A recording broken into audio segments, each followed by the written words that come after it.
Bum bum bum bum bum bum bum bum bum bum bum bum.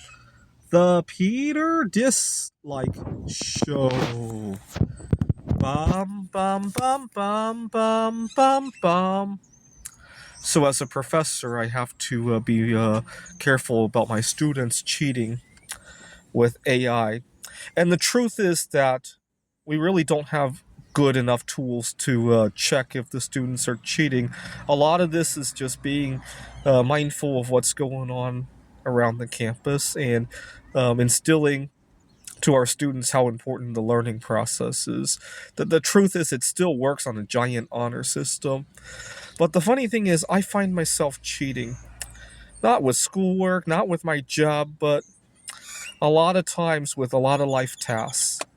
So, for example, I've been. The good news is that so many people are so busy. So even the people that I meet locally, whether I'm dating them or just good friends with them, a lot of it still happens online, right? And I get to use AI to think about how to talk to them. And earlier today, I was going through a text message that I had with a close friend, and I realized that, wait a minute, I haven't composed a piece of that text message for weeks. All of this has been AI. Hey, my friend says this, what are they thinking? What should I say?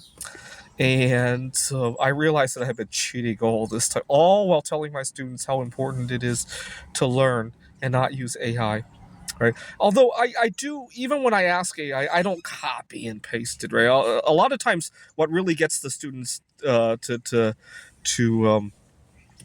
slip is that they copy and paste and they forget to change the context. For example, I asked them to calculate some. Let's suppose that, hypothetically, right? They're learning about exponents and scientific notation, and I asked them to calculate what's the probability that 1 gram of bismuth 209 were to decay completely in 1 year, right? That's a big exponent to raise to a big exponent, right? And I want them to show their work, and they put it into Google AI. Now, Google AI is probably going to spit out a lot of extra information that isn't part of the problem, right? For example, a description of what bismuth 209 is, what it looks like, and all of that, and they copy and paste that entire paragraph onto their homework without looking at it, right? That's usually how the students get caught, right? But I actually read through what to say to my friend and digest why, what not to say, digest why not. And but a lot of students will not do that. That's the thing, right? But I found myself using it for all sorts of stuff. I was trying to write a Lego description. Lego ideas has a tendency to reject a lot of stuff, and they reject perfectly good writing a couple of times too. I think it's to get you to think about your project. And I got so fed up. I finally asked Google AI, but then I realized Google AI was going to spit out something that's going to look completely different than the 2 or 3 rounds that got rejected. So I had to actually digest it and rewrite it with my own words. So it was nice. I actually got to learn something out of it. Uh, but and then I also asked, see, remember back in 5th grade when your teacher said you might not always have a calculator in your pocket? That kind of applies to that Google AI, right? A lot of times in the moment that you're in a heated argument with a roommate, with a best friend, with a store manager at the store, you can't just say, hey, give me 2 minutes, let me Google AI it, right? You can't, right?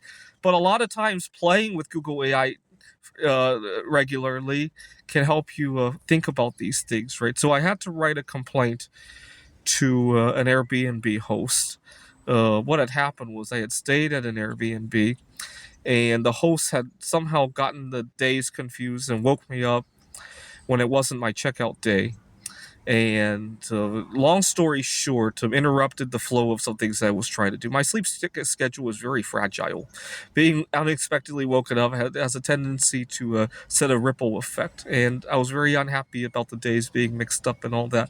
And sure enough, Google AI helps me write it, and I actually got a refund of quite a number of days. So that was very good.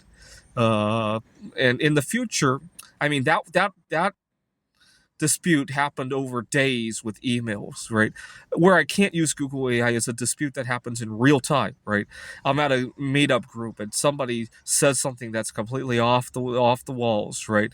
Um, um, in a road rage situation where I need to de-escalate things, right? Obviously, you can't Google AI any of that, right?